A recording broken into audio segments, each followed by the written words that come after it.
Hey guys, welcome to another video, and today we're going to be going over meta ad audiences. If you're currently running ads and they're not converting, it could be because you're not targeting correctly or your understanding of audiences isn't as precise as it should be or could be. So make sure to stick to the end to learn some great tips and tricks to make sure your audiences are the best they can be. So first I'm going to start by explaining what audiences actually are. Audiences are the individuals which you are targeting.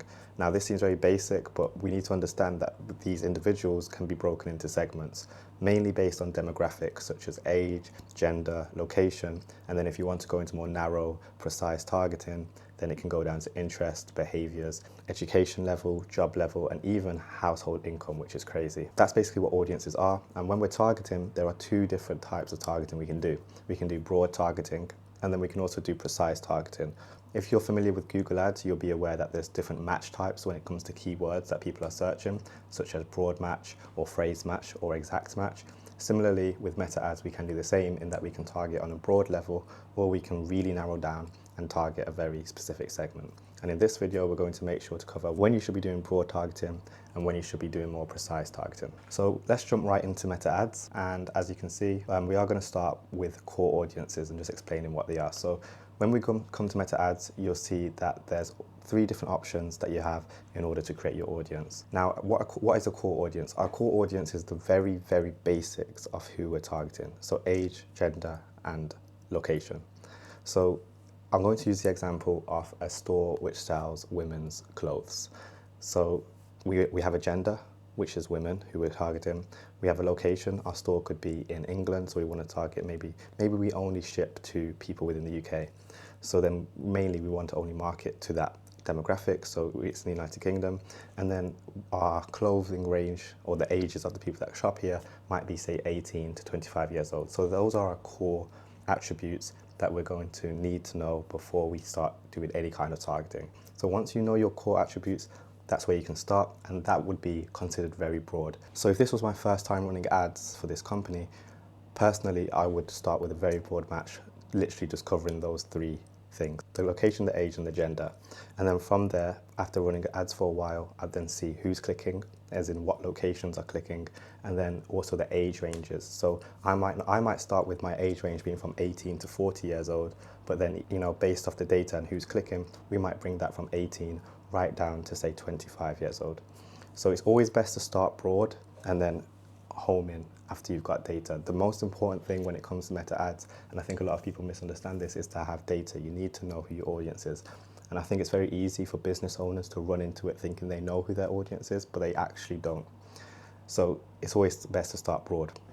So how would you set this up? On a very basic level, you'd simply come here, let's name this women's clothes store. And then we can also here, this is where you'd put the maximum age. And like I said, although my store, and I think my store only works for 18 to 25 year olds, I'm still gonna start with, say, 18 to 40 year olds, just so that I can see the data tell me so.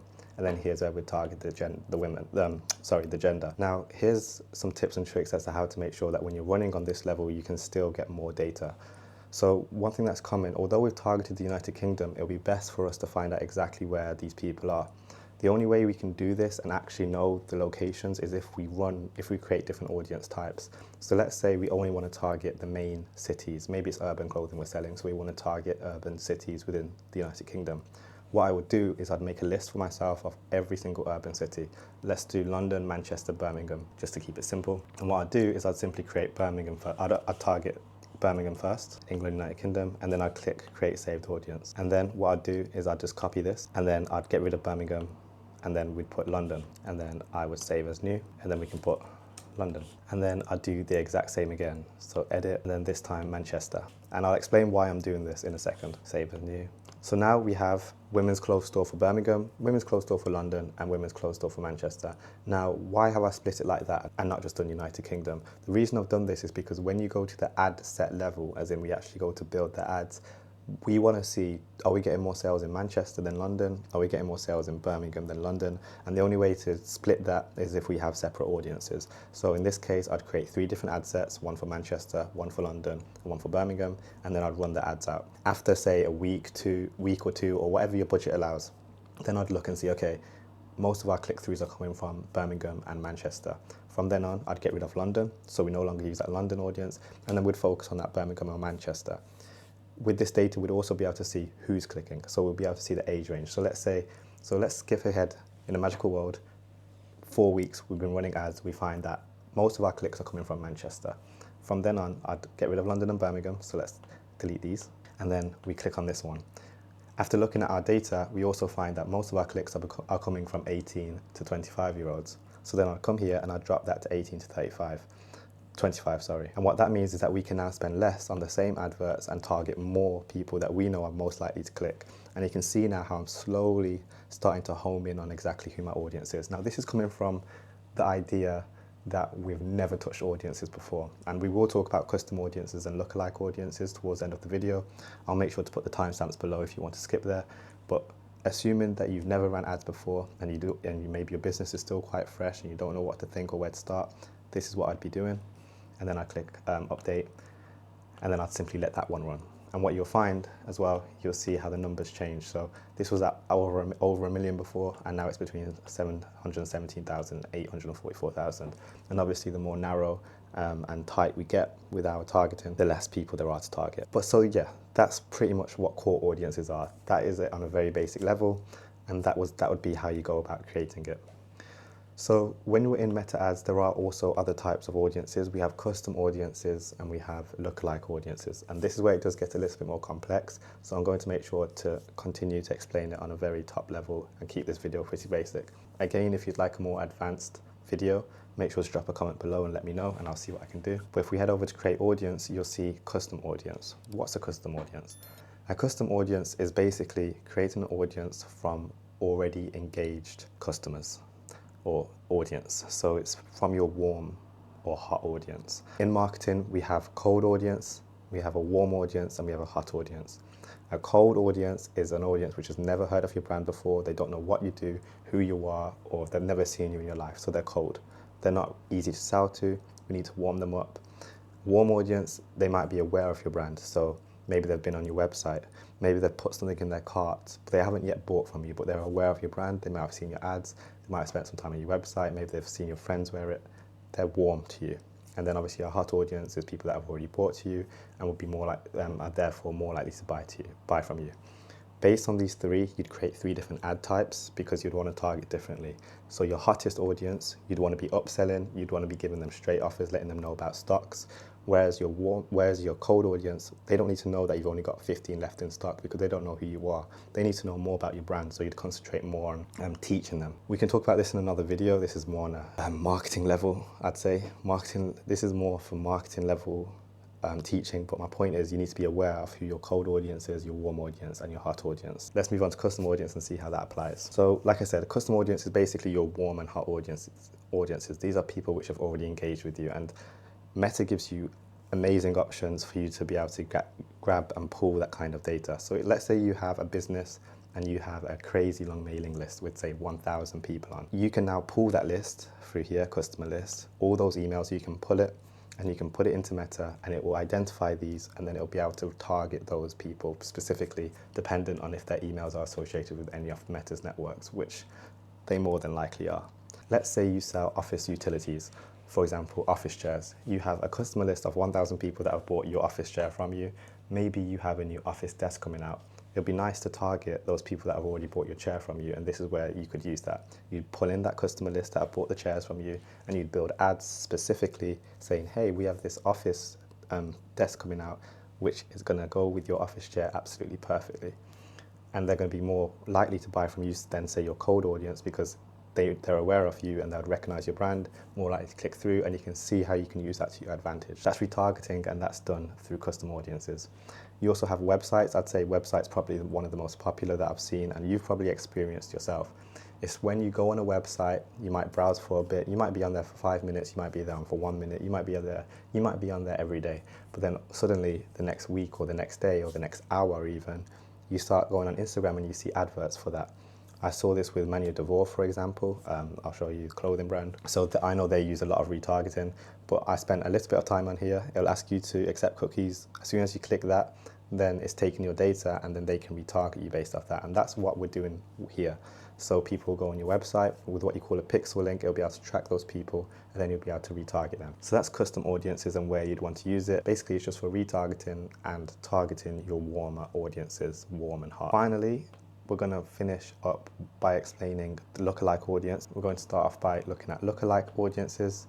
Again, these are more, I want to save these more for an advanced video on meta ads, but lookalike audiences will use existing audiences and build things and build audiences similar. So Meta will actively search people, and this would be for your cold audience. So remember, custom audience is your warm and hot audiences. They're already aware of your brand, they've already bought from your brand, they know who you are. Lookalike audience is for cold people. Cold people. Lookalike audience is for your cold audience, because what Meta's doing here is it's using your custom audience, so it's using your warm audience to find people similar who aren't yet aware of your brand. So you're going to have to use that cold targeting and cold messaging in order to reach out to them, and that's when you'd want to use a lookalike. And what's interesting is you can see how close to that lookalike you want to get. And dependent on how niche it is and dependent on how narrow your audience is, that's when you change that. But we can look at that in a more advanced video. So now that you know all of that and understand all of that a little bit better, we are going to go back to our original ones which we created and imagine that we now understand more behaviors and interests of our buyers. We've now got to the point where we're aware that the people interested in our clothes store are in Manchester. They're between the ages of 18 and 25. And they're women. So from here we can really start to home in. Now that they're aged 18 to 25, we can think of their likely interests, behaviors and demographics, and that's where detailed targeting becomes an option. So who do we know who's 18 to 25? So in that age range, we know we have a lot of students, we know we have a lot of full-time workers, and these are the type of people we'd want to ideally target because we know that they've got money, as in students have loans to spend, and then obviously full-time workers have their income. So let's say we want to target them. So we can look for, if we type in education, this is where your education level can be targeted. So let's say we want university graduates, people that have just left uni, not really doing much, and we want to target them. We just click that, and there we have university graduates. And then we can also think, well, if they're in Manchester, and we only want to target our, graduates and people that have been to university, maybe that's the type of style we're going for. We can also target the universities, and we know what universities are in Manchester. So we could look at University of Manchester, and then we can see schools and universities, Manchester University and Manchester Metropolitan, which are two massive unis in Manchester. So we can click that. And now we've created more detailed targeting. So we've gone from every main urban city in England, London, Birmingham, and Manchester. We've got data from that, realized, okay, our target audience is in Manchester. So now we've homed it down to Manchester. We've figured out, okay, they're between this age range, 18 to 25. And then we've also figured out that they're most likely graduates, or they're most likely currently studying at university. So yeah, that's how you create the detailed targeting. And what you'll find is that it says here people who match. So that means that it could be a university graduate, or it could be a Manchester Metropolitan University student, or it could be a Uni of Manchester student. As long as they have one of these attributes, it will target them. And this is great because you can create a long list, but you need to make sure the list makes sense. And then now, again, our ads are way more optimized. That means we can save money, ideally get a high click-through rate and get more conversions. Now, what you have to remember about this is very specific, as in it's not going to be this clean and this streamlined. And also with something like a clothing store, you probably won't just want to target one city like that anyway. But I'm showing you how you'd home in from abroad right down to precise. And then you could do that again with the same ads. If you know that one ad's performing particularly well, once you know who it's performing well to and you get them bang on with your targeting, you can save way more money and you can create a constant stream, which is what you want to get. I hope you found that insightful. Do drop some comments below, let me know your thoughts. Don't forget to drop a like. If you'd like me to make some more advanced videos, do let me know, as I'd be interested to do so. And yeah, I'll catch you guys in the next one. Peace.